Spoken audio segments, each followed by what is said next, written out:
सुशांत सिंह राजपूत वाला मामला जब से उठ गया है जनता की अदालत के अंदर और जब से इस मामले में पीआईएल दाखिल हुई है तो कई सारे लोगों को सदमा लगा है। चौंक गए हैं सब लोग कि आखिरकार ये मामला जो सीबीआई के हाथ में था, इस मामले की जांच एजेंसी कर रही थी, तो अचानक से कौन सा शख्स निकल के आकर पीआईएल दाखिल कर देता है। और जब से सुशांत मामले में पीआईएल दाखिल हुई है बॉम्बे हाई कोर्ट के अंदर और उसके बाद अभी एक शख्स को गिरफ्तार किया गया है जिसका नाम ड्रग्स में निकल के आ रहा है, तो उसके बाद से क्यों महाराष्ट्र की सियासत हिल चुकी है आपको बताएंगे सब चीज डिटेल में। पर सबसे पहले आपसे अपील करेंगे, अगर आप इस चैनल पर नए हो तो वीडियो को लाइक करना, वीडियो को शेयर करना, चैनल को सब्सक्राइब करना बिल्कुल मत भूलना। आपको बता दिया जाए, पहले तो खबर निकल के आई कि सुशांत मामला दोबारा से जग गया। इस मामले में कहा जा रहा है कि जनता की अदालत के अंदर जब से इस मामले के बारे में चर्चा हुई है तब से ये मामला जग चुका है और लगातार सवाल उन पर उठाए जा रहे हैं जो इस पूरे मामले में पिछले कई सालों से बोल रहे थे कि भैया ये मामला बहुत सिंपल है, इसमें तो कुछ भी नहीं है। फालतू के आरोप लगाए जा रहे हैं, इस मामले में सीबीआई भी नहीं आनी चाहिए। पहले तो वो लोग एक्सपोज हो गए क्योंकि इस मामले में सीबीआई आ चुकी थी, एजेंसी आ गई, जांच हुई और जांच अभी भी चल रही है। फाइनल कंक्लूजन एजेंसी ने कभी सुनाया ही नहीं है। और अब कहा जा रहा है कि जनता की अदालत के अंदर जब से मामला उठा है उसके बाद से एक खबर और निकल के आई कि एक बड़े लॉयर हैं राशिद खान पठान साहब, उन्होंने कहा जा रहा है कि बॉम्बे हाईकोर्ट के अंदर याचिका डाली और याचिका में भैया जैसे ही उन्होंने बड़े शख्स का नाम लिख दिया तो कहा जा रहा है कि बड़े जो शख्स से बड़े नेता बताए जाते हैं वो अपने लॉयर के साथ हाईकोर्ट पहुंच जाते हैं और बोलते हैं कि कोई भी डिसीजन सुनाने से पहले हमारी बात सुनिएगा, हमारा पक्ष भी सुनिएगा। जिसके बाद कहा जा रहा है कि लोगों ने कहा कि भैया अगर आप गलत नहीं थे तो आप क्यों पहुंच गए, पर हर इंसान के पास राइट है तो वो जा सकता है। पर वहीं पे कहा जा रहा है कि जब से इस मामले के बारे में चर्चा होनी शुरू हुई थी तो देखने को मिल रहा था कि कई सारे लोग अब सामने निकल के आने लग गए हैं। जहां पर आपने अभी हाल ही में देखा होगा कि रिया चक्रवर्ती भी अब कई बड़े बड़े फंक्शंस में जाती हैं और अपने उन दिनों की बातें करती हैं जो सुशांत केस में उन्होंने फेस किया, या फिर वो बताती हैं कि आखिरकार मेरे लिए वो दिन कैसे रहे, सब बातें वो शेयर करती हैं। हाल ही में एक बड़े मंत्री निकल के आए, बीजेपी के बड़े स्पोक पर्सन निकल के आए जिन्होंने ये दावा कर दिया कि बड़े नेता दशहरे के बाद देश छोड़ के चले जाएंगे। अब देश छोड़ के जाएंगे या नहीं जाएंगे ये तो भैया हम नहीं जानते, ये तो वही जाने जिन्होंने दावे किए हैं। पर आखिरकार उन्होंने जब इतने बड़े आरोप लगाए और ये साफ साफ बोल दिया कि सुशांत दिशा केस में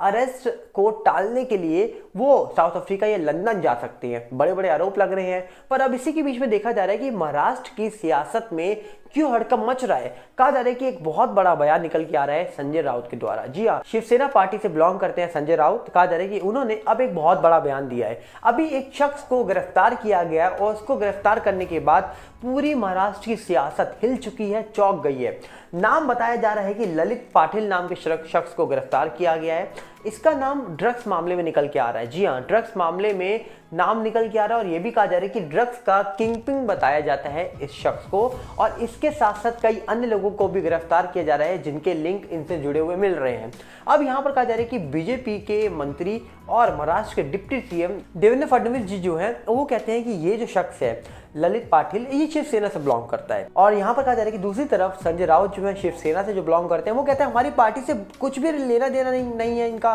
क्यों हमारे ऊपर गलत आरोप लगाए जा रहे हैं। अब इसी बात को लेकर कहा जा रहा है कि दोनों पक्ष में झड़प हो रही है और लगातार महाराष्ट्र की सियासत हिल चुकी है क्योंकि पहले बड़े नेता का नाम सुशांत दिशा केस में लेना, बड़े वकील का नाम एक पीआईएल जो दाखिल की गई है उसके अंदर लिख कर देना और सबूत के तौर पे कई सारी बातें बोलना, फोन लोकेशन की बातें करना,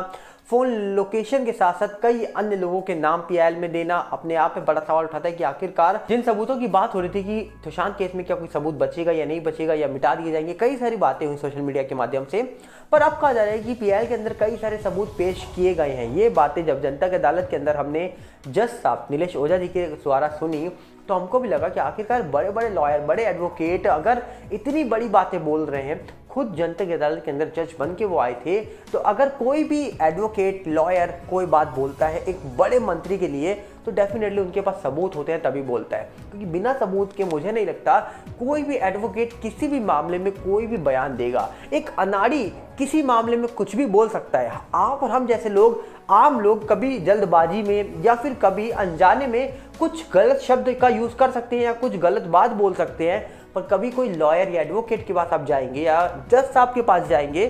बिना सबूत के वो एक लाइन भी नहीं बोलेंगे। अगर वो किसी शख्स के बारे में कुछ बोल रहे हैं तो उनके पास उस बात का सबूत होगा कि भैया ऐसी ऐसी जगह से हमको सबूत मिले हैं, फ़ोन लोकेशन और सारे लोकेशन हमारे पास हैं तुम्हारे, तुम इस जगह पर इतने बजे मौजूद थे, इतने बजे तुम इस घर के पास मौजूद थे, इस तारीख को मौजूद थे। उसी के बाद कहा जा रहा है कि बड़े बड़े आरोप लगाए जाते हैं वकीलों के द्वारा या फिर बड़े जज साहब के द्वारा। तो कहीं ना कहीं जिस तरीके से महाराष्ट्र की सियासत अब हिल चुकी है और सियासत अभी मुझे लगता है कि और हिलेगी, क्योंकि अभी इलेक्शंस आने का वक्त धीरे धीरे क्लोज आ रहा है और इलेक्शंस होंगे अगले 1 साल के अंदर अंदर। तब कहा जा रहा है कि फिर से टकरार होगी और इलेक्शंस के वोट पाने के लिए क्या वो मामले दोबारा से खोले जाएंगे जिन मामलों के बलबूते पे पिछले कई टाइम से बड़े बड़े लोग बात करते हैं। क्योंकि आपने देखा रियलिटी शो के अंदर भी लोग सुशांत का नाम लेकर सामने आ जाते हैं, टीआरपी नहीं मिलती है तो सुशांत का नाम ले लिया जाता है। और ऐसे ही हमने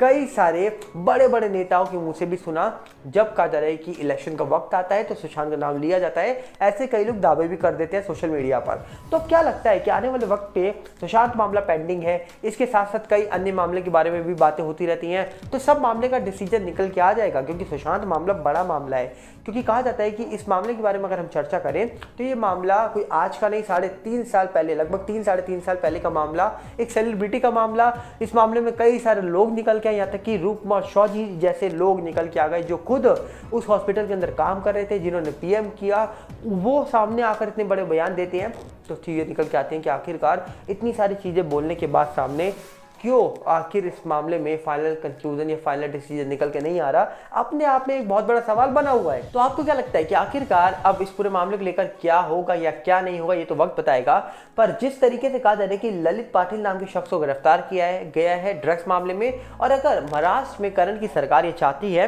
कि ड्रग फ्री इंडिया बने या फिर ड्रग फ्री कोई स्टेट बने, तो मुझे लगता है कि सबसे अच्छा तरीका है वो ऑफिसर को लाओ जो ऑफिसर ने पूरे बॉलीवुड को हिला दिया था। और वो कौन थे? समीर वानखेड़े जी। अगर यहाँ पर हम समीर वानखेड़े जी का ताल्लुक सिर्फ आर्यन खेत से थोड़ा साइड होकर देखें तो उन्होंने जो काम किया था उससे भैया बड़े बड़े लोग हिल गए थे और उनके ऊपर आरोप भी बहुत सारे लगाए गए थे। पर अब धीरे धीरे जो आरोप लगे थे उनसे वो मुक्त होते जा रहे हैं, क्योंकि वो साफ कहते हैं कि भैया जब जो सच है वो सामने आ जाएगा, जब मैंने गलत किया नहीं तो मैं गलत बोलूँगा क्यों, और जो सच है वो अपने आप सामने आएगा, मुझे कुछ बोलना नहीं है। वहीं पर हम बात करें आर्यन खान वाला जब मामला हुआ था, उनके ऊपर आरोप लगे समीर वानखेड़े जी के ऊपर, और धीरे धीरे वो मामले सामने आ रहे हैं कि कौन सही कौन गलत। पर जिस तरीके से समीर वानखेड़े जी की एंट्री हुई सुशांत केस में और उसके बाद उन्होंने बड़े बड़े लोगों को कहा जा रहा है कि दबोचा, और यहाँ तक कि ड्रग्स मामले में उन तक लोगों को गिरफ्तार कर लिया गया था जिन लोगों को हम देखते हैं बड़े बड़े रियलिटी शो के अंदर बड़े बड़े स्टार माने जाते हैं, पर ड्रग्स मामले में